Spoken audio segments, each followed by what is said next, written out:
Hello, everyone. I want to welcome you, first of all, in the new year. This is the first long form video of 2025. I hope you had a great Christmas break or holiday break, and you managed to find some time to rest and recover from the whole year. Today, I want to talk to you about relationships. As you might know, I'm a relationship coach and CBT therapist, and I create educational content to help people thrive in their relationships. Today, I want to talk to you about the concept of inner child and how, using this concept, understand your relationship dynamic better. So most of you watching this video probably have heard about the inner child before.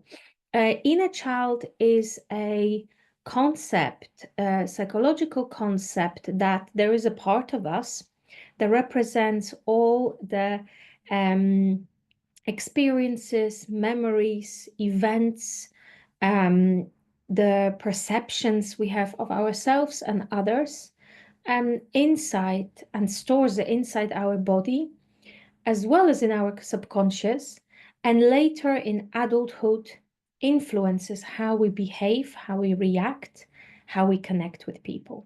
So the inner child is a part of us that is the younger self, you could say.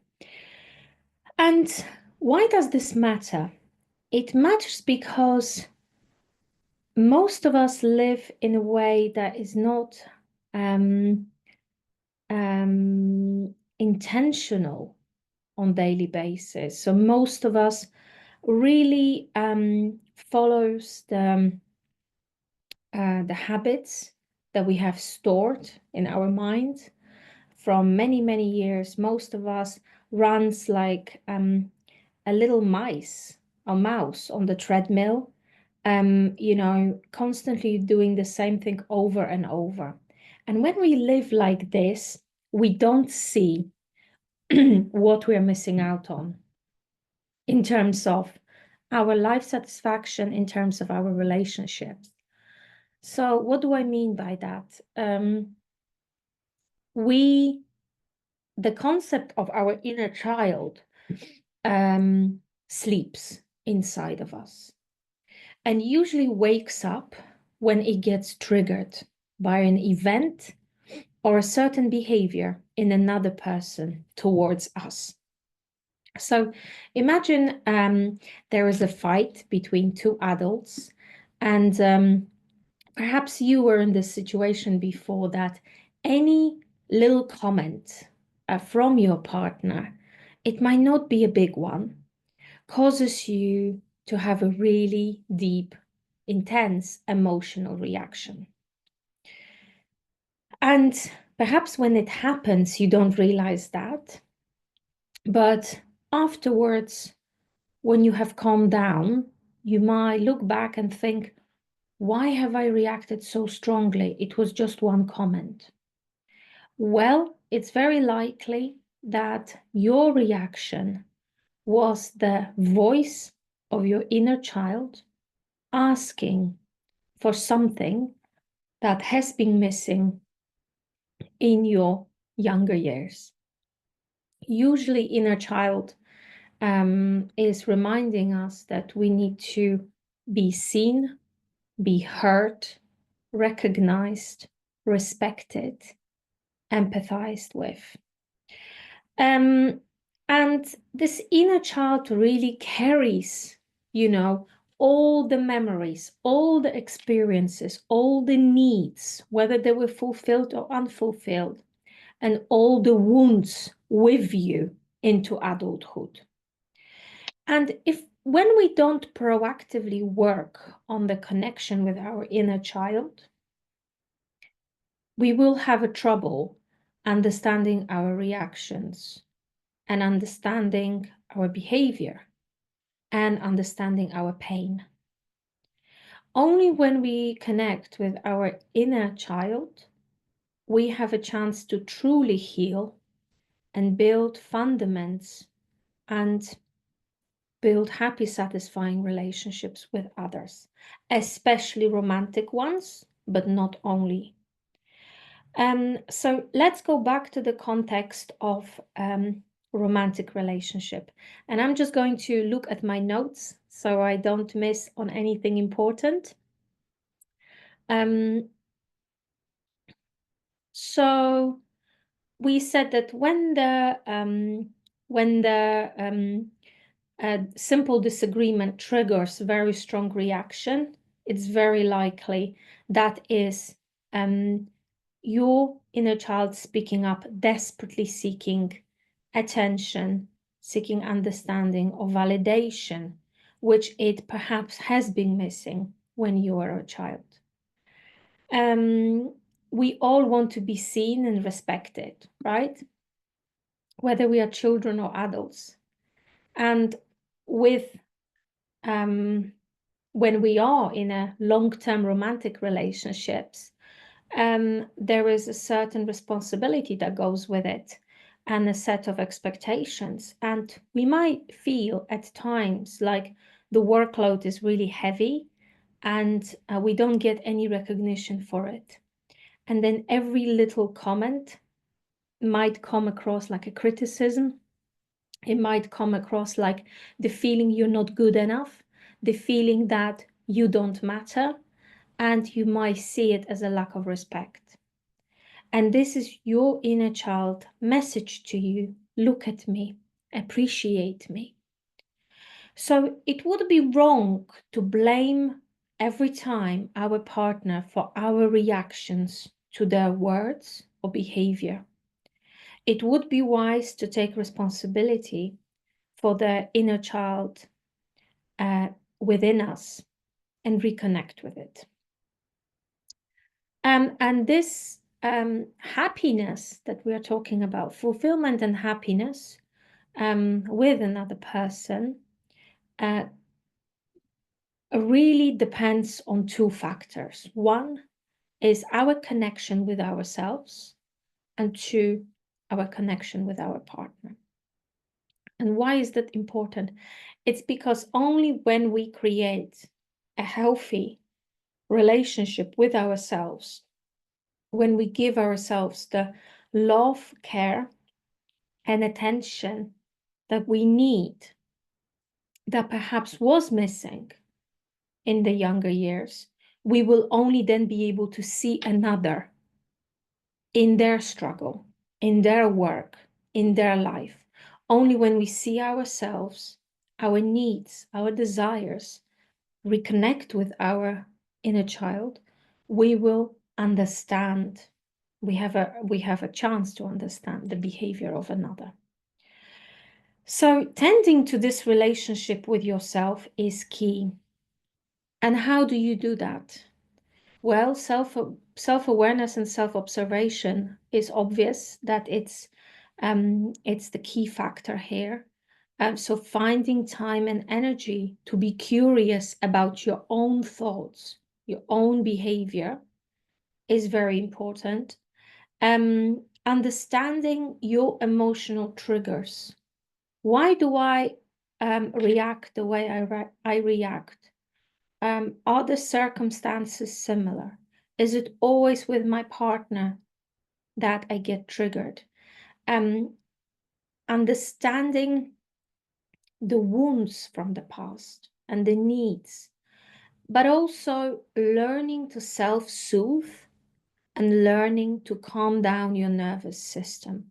So this relationship with yourself, with your inner child that I'm talking about, requires you to take responsibility for your actions and your healing. And we need to take responsibility for those two because we want to have a long, happy life and fulfilling relationships with others, including our partner.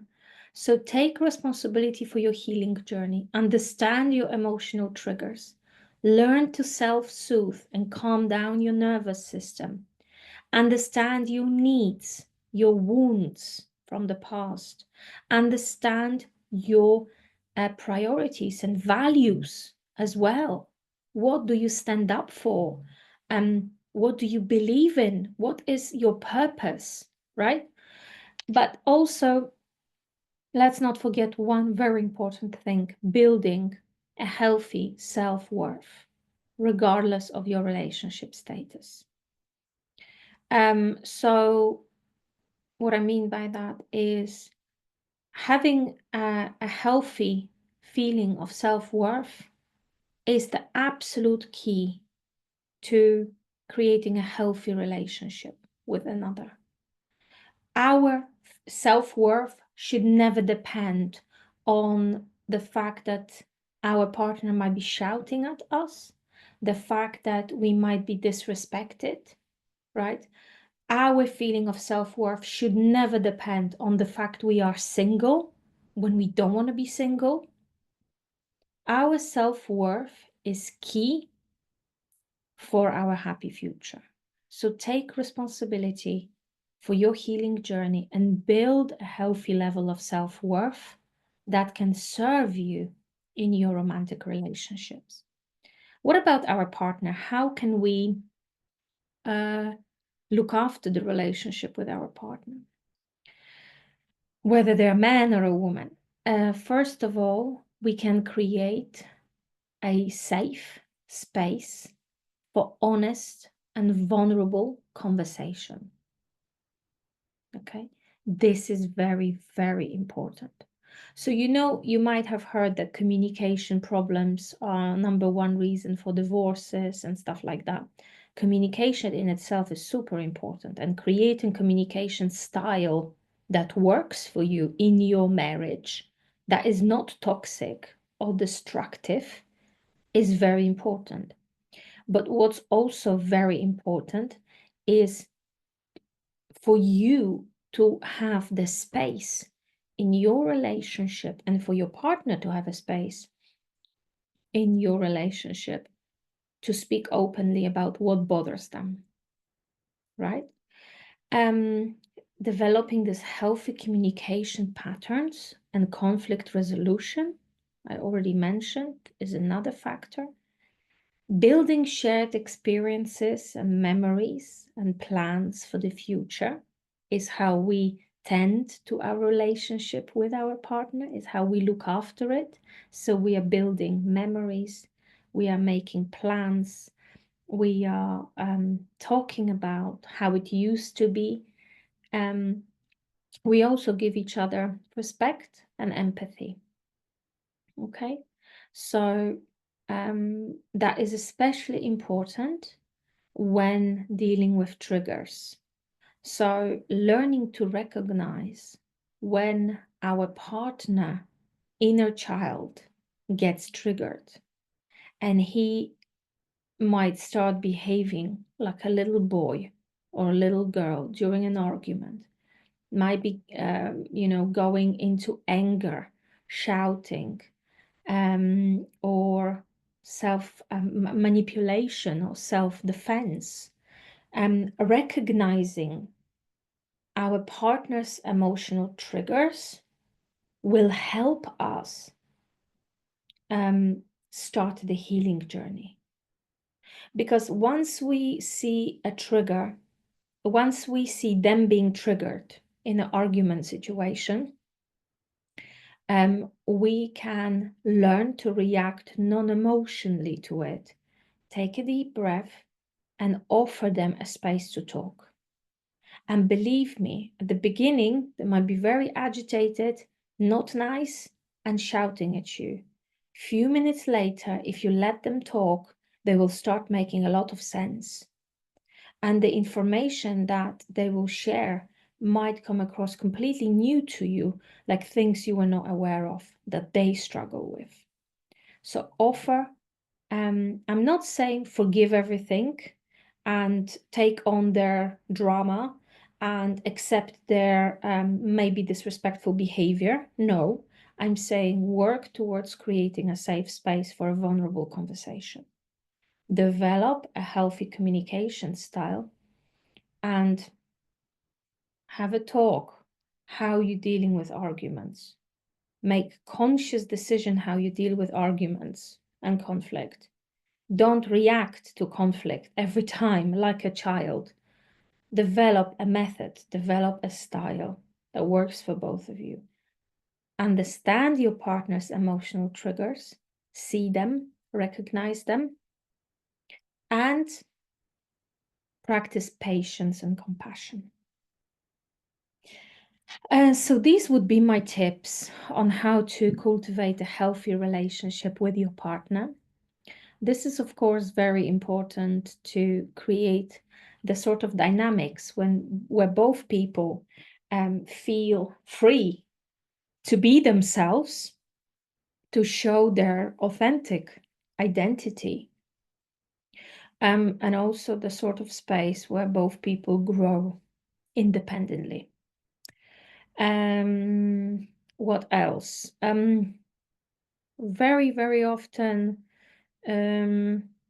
people that work with me, when they describe issues they have with their partner, they talk about arguments that and conflict that keeps repeating, that keeps coming back. And I encourage them to not see it as a battle to be won. Okay? An argument is not a battle. Who is right, who is wrong, who wins, who is better than the other. Relationship is a dance of two inner children. And how you behave impacts the reaction of another. So relationship is the dynamic between two people.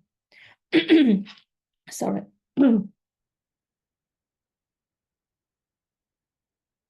So whenever conflict occurs, approach it with compassion and patience. And it will be much easier to do that once you reconnect with your inner child, once you understand the needs of the little girl or the little boy who was perhaps emotionally neglected for many years, and that has impacted on how he is behaving today. I hope this was helpful to you. I encourage you to subscribe to my channel because there will be more videos like this in the next days to come. Take care and Happy New Year once again.